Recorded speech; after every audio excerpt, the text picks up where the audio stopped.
Hello साथियों, आप सभी को मेरा नमस्कार। आप सभी का एक बार फिर से अपने यूट्यूब चैनल राज एजुकेशन ड्राइविंग क्लासेज में दोस्तों आप सभी का स्वागत है। दोस्तों आज हम बात करने जा रहे हैं राजस्थान हाई कोर्ट। आप सबको पता है इसका ट्रायल टेस्ट है, जॉब टेस्ट है, इंटरव्यू की है, वो तैयारी हम लगातार करवा रहे हैं। और दोस्तों इसके संबंध में एक पार्ट है, इससे पहले हमने अपलोड कर दिया है दोस्तों, वो आपने नहीं देखा है तो इससे पहले जो अपलोड किया गया वीडियो है उसमें वाहन के पार्ट्स के संबंध में जानकारी है वो दी गई थी। तो दोस्तों उस वीडियो को जरूर देखें। ये पार्ट 2 है, मैं आपके सामने रखने जा रहा हूँ, जिसमें हमारे संस्थान द्वारा जो यहाँ पर जो कुछ भी बताया जा रहा है उसका एक छोटा सा मॉडल है, मैं आपके सामने रखने जा रहा हूँ कि किस प्रकार से जो यहाँ के जो ट्रेनर हैं उनके द्वारा आपको क्या क्या किस प्रकार सिखाया जाता है और कौन कौन सी व्यवस्थाएं हमारे यहाँ पर है।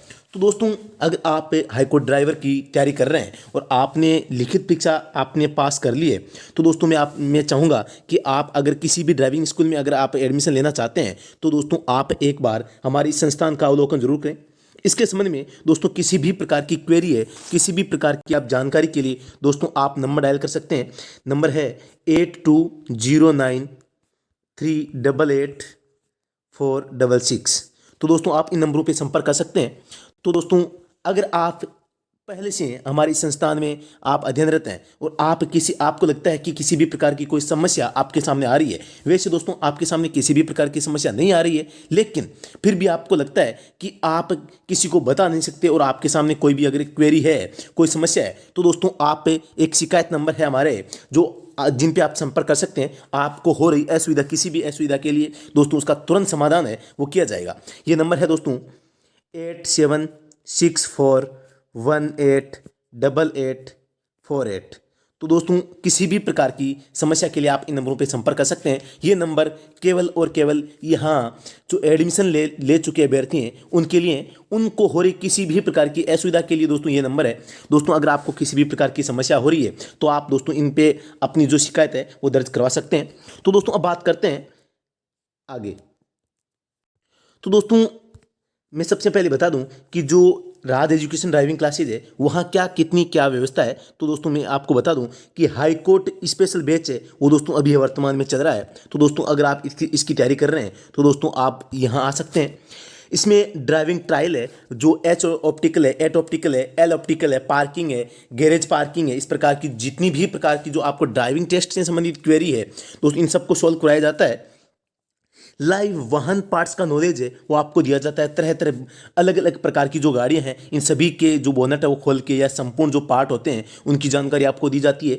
जॉब टेस्ट की जो ऑफलाइन क्लासें हैं वो भी सुबह शाम लगातार है वो हमारी चल रही है। इसके अलावा इंटरव्यू के लिए भी विशेष कक्षाओं का आयोजन है वो यहाँ पर किया जा रहा है। इसके अलावा दोस्तों बात करें ये सब एक्टिविटी है, इसके लिए दोस्तों आपसे केवल और केवल मात्र 10,000 रुपये की जो फीस है वो ली जा रही है। आप सबको पता है कि इसके लिए 20 दिन का निर्धारित समय, इतने में तो दोस्तों ये खाना पीना और डीजल पेट्रोल देखा जाए तो दोस्तों वो भी इतने में हो जाता है, 20 दिन में खर्च हो जाता है। लेकिन जो हमारा संस्थान है नो प्रॉफिट नो लॉस के बेस पे दोस्तों काम कर रहा है। तो दोस्तों इसके अलावा मैं आपको बताऊं, अगर आप कोई वीआईपी पर्सन हैं तो दोस्तों आपके लिए भी विशेष सुविधा है, वीआईपी हॉस्टल सुविधा भी यहाँ पर अवेलेबल है।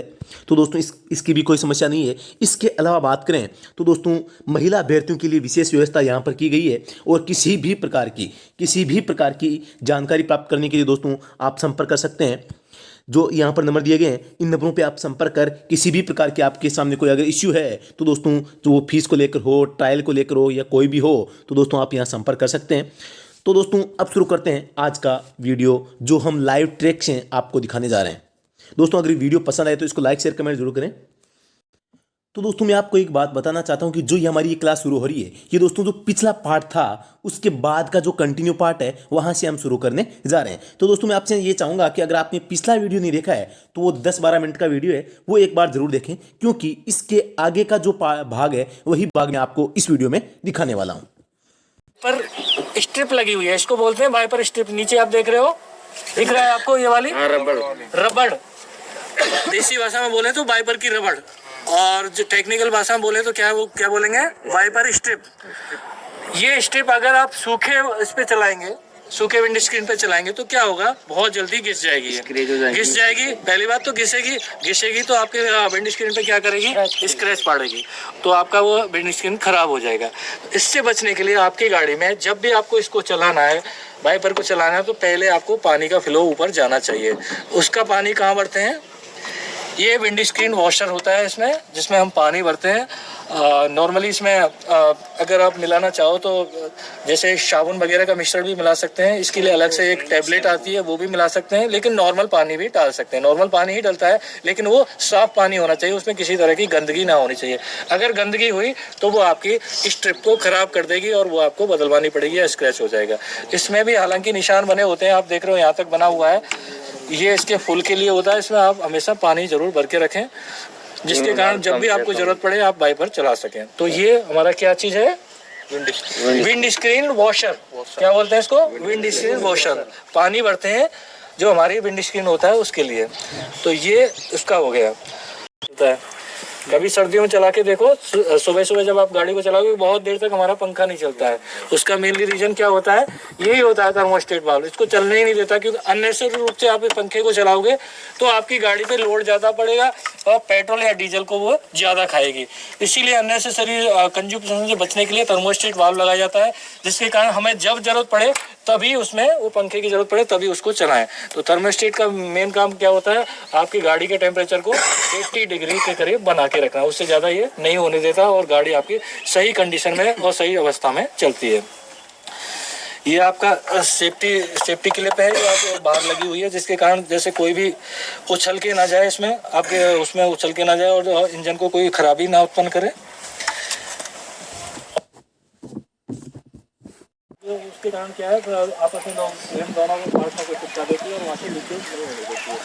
लेकिन उसकी खासियत ये होती है कि आपकी ओवर हीटिंग हो गई या बहुत ज़्यादा टेम्परेचर हो गया तो वहाँ से वो लीकेज होने लग जाती है, वो जल जाती है, जिसके कारण आपकी पिस्टन की जो रिंग वगैरह या पिस्टन है या आपका इंजन है उसमें कोई खराबी नहीं हो पाती है। तो सबसे पहले वो जल जाएगी तो आपको उसकी बदबू आएगी या खुशबू आएगी, जो भी है वो आएगी, तो वहाँ से आपको पता चल जाएगा कि मेरा इंजन अभी सीज होने वाला है या लॉक होने वाला है या कुछ भी होने वाला है।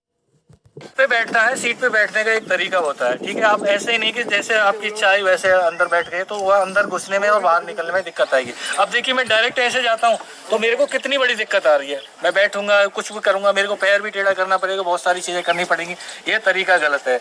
या मैं डायरेक्ट ही ऐसे बैठ गया, उल्टा बैठ गया, सीधा बैठ गया, सारे तरीके गलत हैं जैसे अमूमन हम बैठते हैं। अब देखिए सही तरीका क्या होता है, सही तरीका होता है, ये सीट है, मेरे को सबसे पहले कहाँ बैठना है, ऐसे बैठना है। बैठ गए, मेरे दोनों पैर कहाँ होने चाहिए, नीचे होने चाहिए और मेरा थाई कहाँ होने चाहिए, आपकी सीट के एक तरफ होना चाहिए। एक हाथ से स्टीयरिंग पकड़ूंगा और ऐसे करके मैं बैठ जाऊंगा। अब देखो मेरे को बैठने में कोई दिक्कत तो नहीं आई।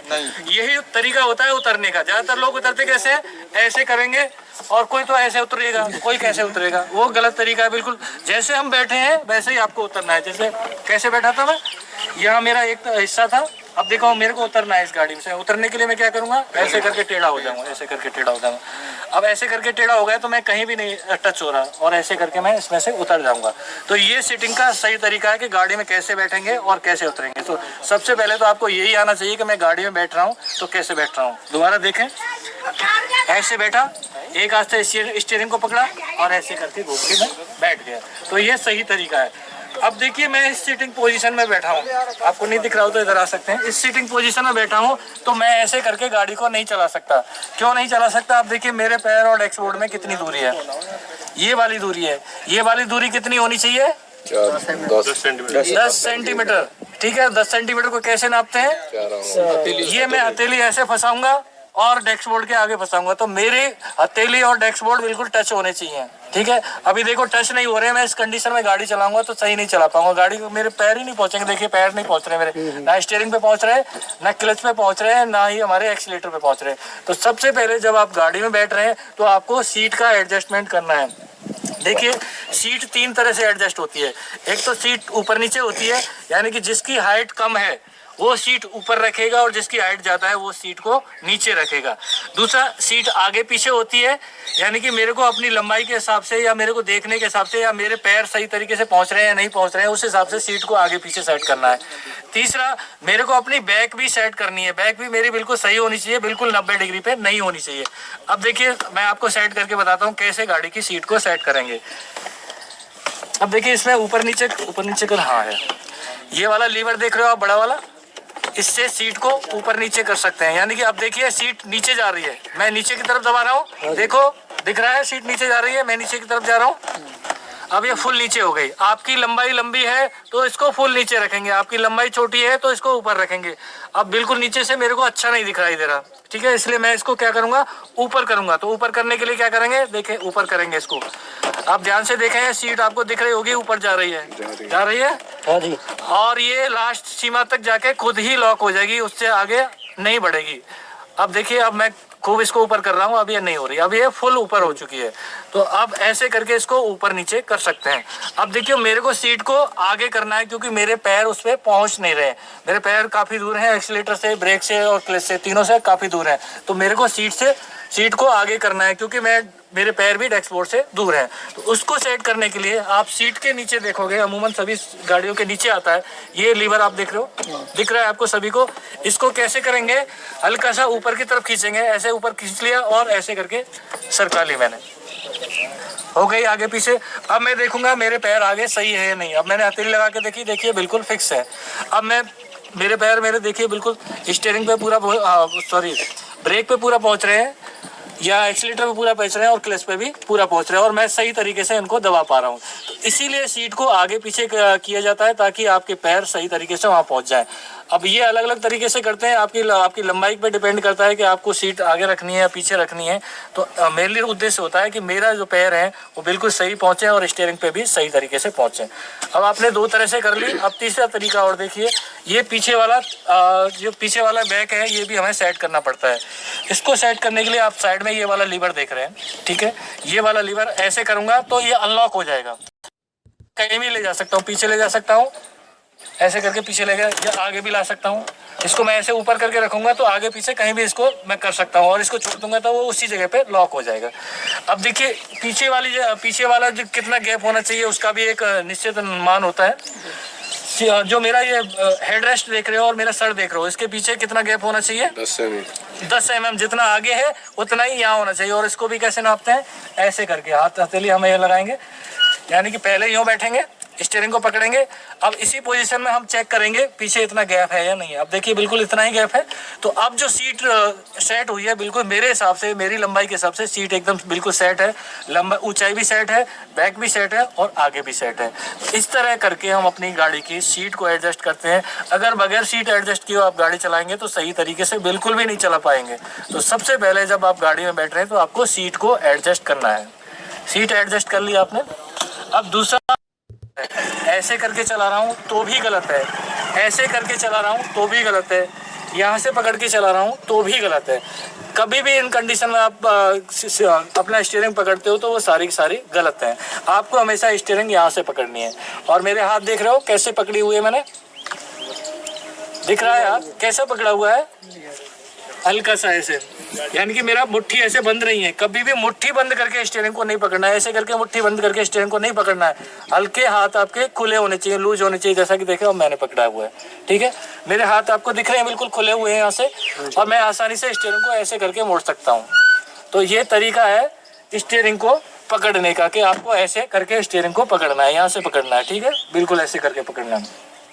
ये मेरी गाड़ी का हॉर्न हो गया, यहाँ से मैं अपनी गाड़ी का हॉर्न को ऑन ऑफ कर सकता हूँ, यहाँ से कर सकता हूँ। को पकड़ेंगे, ज्यादातर लोग इसी तरह पकड़ते हैं गियर, भूल के भी इस तरह गियर लीवर को नहीं पकड़ना है। ऐसे करके कभी भी गियर लीवर को नहीं पकड़ना है, क्योंकि ऐसे करके मैं गियर डालूंगा तो गियर लीवर पर मेरा पूरा प्रेशर नहीं डलेगा। जहां मेरे को गियर डालना है वहां नहीं डल पाएगा। कई बार गलती हो जाती है, मैं पहला गियर डालने जाता हूँ, तीसरा लग जाता है, सेकंड डालने जाता हूँ, फोर्थ गियर लग जाता है। तो ऐसे करके अगर आप गियर डालते हो तो ऐसे करके भूल के भी गियर ना डालें। अब देखिए, ये गलत तरीका है, तो सही तरीका क्या है। जब आपको पहला और दूसरा गियर डालना हो तो आपकी हथेली ऐसे होनी चाहिए, आप देख रहे हो ऐसे, यानी कि हथेली आप ऐसे होनी चाहिए। ऐसे करने से क्या फायदा है कि मेरा हथेली का पूरा प्रेशर क्या है, उधर ही की तरफ पड़ता है। देखिए लेफ्ट की तरफ पूरा प्रेशर पड़ रहा है और पूरा लीवर मेरा वहां जा रहा है। अब मैं ऐसे ले जाऊंगा और ऐसे करके आगे की तरफ गियर लगा दूंगा। कभी भी मैंने ऐसे नहीं पकड़ा, मैंने ऐसे पकड़ा और आगे की तरफ गियर को लगा दिया। तो आपकी हथेली हमेशा ऐसे होनी चाहिए फर्स्ट गियर लगाते समय। अब देखिए, सेकंड गियर 2 तरह से लगाते हैं लोग। एक तो लगाते हैं जैसे अभी ऐसे पहला गियर डाल दिया, दूसरा गियर डालने के लिए क्या करते हैं, न्यूट्रल करते हैं, बीच में करते हैं, फिर ऐसे करके ऐसे गियर डालते हैं, ऐसे डालते हैं। और कई लोग ऐसे करते हैं जैसे फर्स्ट गियर डला हुआ है और उसको डायरेक्ट ही पीछे कर देते हैं। दोनों ही गियर तरीके सही हैं, लेकिन जो सही तरीका को होता है वो कौन सा होता है, ये वाला होता है कि जैसे आपका पहला गियर लगा हुआ है, आप ऐसे ही हथेली से दबाव डाल के रखेंगे इधर ही और डायरेक्ट ही आप पीछे ही ऐसे करके खींच देंगे, तो आपका डायरेक्ट ही सेकंड गियर लग जाएगा। कई बार गलती क्या होती है, हम बैक गियर न्यूट्रल करके सेकंड गियर डालते हैं, तो उसमें गलती से हम डालने जाते हैं सेकंड गियर और डल जाता है हमसे फोर्थ गियर, तो उसमें कई बार गलती हो जाती है। तो जब भी आप गियर डालें, फर्स्ट और सेकंड डालें, आपका हाथ ऐसे होना चाहिए, फर्स्ट गियर ऐसे और फिर सेकंड गियर ऐसे। थर्ड गियर डालते हुए आपने न्यूट्रल किया, थर्ड गियर डालने के लिए हथेली को ऐसे ले जाएंगे, आगे की तरफ ले जाएंगे। फोर्थ गियर डालने के लिए हथेली को पीछे की तरफ लाएंगे। फिफ्थ गियर डालने के लिए जैसे पहला गियर डाला था उसके बिल्कुल अपोजिट, ऐसे न्यूट्रल करेंगे, ऐसे ले गए और आगे की तरफ ऐसे कर दिए। बैक गियर डालने हैं तो थोड़ी खास सावधानी रखें, बैक गियर क्या है आसानी से नहीं डलता कई बार, तो बैक गियर डालने के लिए प्रॉपर प्रेशर डालें। बैक गियर डालने के लिए तो आपकी हथेली हमेशा यूं होनी चाहिए और पीछे की तरफ जब प्रेशर लगाएं तो पूरा प्रेशर लगाएं, हल्के हाथ से प्रेशर न लगाएं, अन्यथा वो बैक गियर नहीं डालता है। तो अब देखिए मैंने लगाया, बैक गियर नहीं लगा, क्योंकि कई बार क्या है गाड़ी खड़ी हुई होती है बगैर क्लच के, बैक गियर भी नहीं लगता, तो हमें क्लच दबा के पूरा जोर लगाना पड़ता है। अब देखिए मैंने थोड़ा सा जोर लगाया और मेरा बैक गियर लग गया। तो बैक गियर लगाते समय थोड़ी सावधानी रखें, थोड़ा प्रेशर लगाएं, क्योंकि आसानी से वो नहीं लगता, क्योंकि स्लाइडिंग होके लगता है बैक गियर, इसलिए बैक गियर डालने में समस्या रहती है।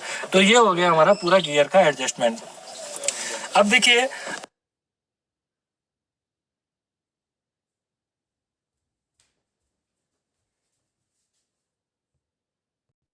आप देख रहे हो ये क्या कहलाती है हमारी हैंड ब्रेक। जब भी आप गाड़ी पार्क करें, जब पार्क से मतलब नहीं, जब भी आप गाड़ी बंद करें आपको हमेशा हैंड ब्रेक लगानी है, ऐसे करके हैंड ब्रेक लगानी है। और हैंड ब्रेक आप तभी छोड़ेंगे जब आपकी गाड़ी स्टार्ट हो जाए, आप गियर डाल लें और हल्का हल्का क्लच छोड़े, हल्के हाथ से जब आपको क्लच छोड़ना है तभी जाके आप ऐसे करके नीचे छोड़ेंगे। अब देखिए इसका एडजस्टमेंट क्या होता है, आप देख रहे हो इसमें एक नट लगा हुआ है, आगे लॉक लगा हुआ है, बटन लगा हुआ है। जैसे ही मैं इसको दबाऊंगा, बटन को दबाऊंगा, ये अनलॉक हो जाएगा और मैं इसको नीचे ऐसे कर सकता हूँ। लगाने के लिए मैं डायरेक्टली ऐसे खींच दूंगा तो ये डायरेक्ट ही लग जाएगा, दबाने की जरूरत नहीं है। लेकिन खोलने के लिए ऊपर से ये दबाना होगा और ऐसे करके नीचे ये आपको लगाना होगा। तो जब आप गाड़ी का इंजन स्विच ऑफ करें, जब आप गाड़ी की चाबी बंद करें, आपको सबसे पहले आपको हैंड ब्रेक जरूर लगानी है। बगैर हैंड ब्रेक लगाए कभी भी गाड़ी को पार्क ना करें, चाहे आपने गाड़ी थोड़ी देर के लिए ही बंद की है। हैंड ब्रेक लगाएं तब जाके आप अपनी गाड़ी को चलाएं। तो ऐसे करके आप सही तरीके से हैंड ब्रेक को लगा सकते हैं। अब देखिए सीट पे बैठ गए, आपने स्टीयरिंग भी सही कर ली, आपका सीट भी आगे पीछे सही हो गई। उसके बाद आपको क्या करना है, सीट बेल्ट लगाना है। सीट बेल्ट कहाँ से लगाते हैं, ये वाली हमारी सीट बेल्ट है। नॉर्मली सभी जानते हैं सीट बेल्ट को कैसे लगाते हैं। आपने ऐसे खींचा, एक हाथ से इसको पकड़ा, इससे पकड़ेंगे, दूसरे हाथ से इसको धीमे धीमे खींचेंगे और ऐसे करके आप ये देख रहे हो यहाँ प्रेस लिखा हुआ है, इसमें ऐसे करके लगा देंगे। और आपकी सीट बेल्ट कैसे होनी चाहिए, ये आपकी कमर है, दूसरा हिस्सा ये होना चाहिए और ये हिस्सा आपका यहाँ कंधे के ऊपर से होना चाहिए। कभी भी ये इस तरह मुड़ी हुई नहीं होनी चाहिए, क्योंकि अगर मुड़ी हुई है तो आपकी सीट बेल्ट सही तरीके से काम नहीं करेगी। तो ये हमेशा इसमें इस तरह का झुकाव नहीं होना चाहिए, बिल्कुल प्लेन होनी चाहिए। और इसकी खासियत क्या होती है, इसको मैं धीमे धीमे खींचूंगा, देखिए मैं धीमे धीमे खींच रहा हूँ, आसानी से बाहर आ जाएगी। अब मैं इसको झटके के साथ खींचता हूँ, देखिए क्या होता है, अब देखिए लॉक हो गई, नहीं निकली ना बाहर। तो इसी सिद्धांत पे ये काम करती है। एक्सीडेंट के समय यही सिद्धांत हमारा काम आता है। जब एक्सीडेंट होता है तो गाड़ी पे एक साथ झटका लगता है, और एक साथ झटका लगता है तो ये बाहर नहीं आती है। आप तो बाहर की तरफ जाने की कोशिश करते हो, लेकिन ये आपकी ये वाली सीट बेल्ट क्या लॉक हो जाती है और आपको सीट के साथ लॉक कर देती है। उसी कंडीशन में आपका एयर बैग खुल जाता है और आपके वो सामने आ जाता है, तो वो सामने आ जाता है, तो वो आपकी वो इस तरह सीट बेल्ट।